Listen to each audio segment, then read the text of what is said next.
شاء الله تكونون بخير. فيديو اليوم معي هو الدرس الرابع من دروس تعلم الرسم بالقلم الرصاص.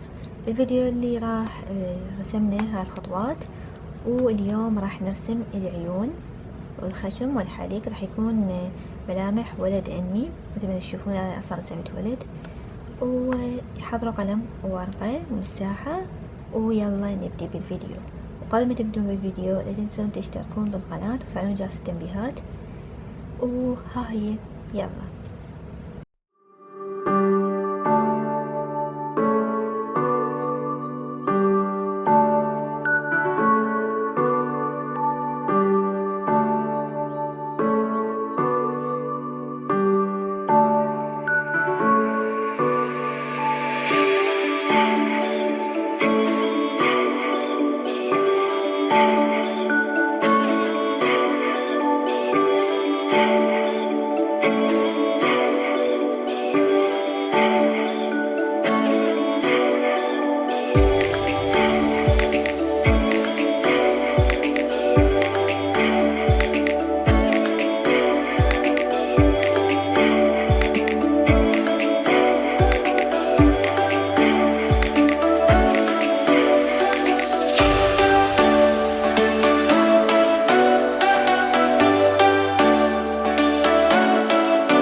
بس ها هي كملنا الرسم.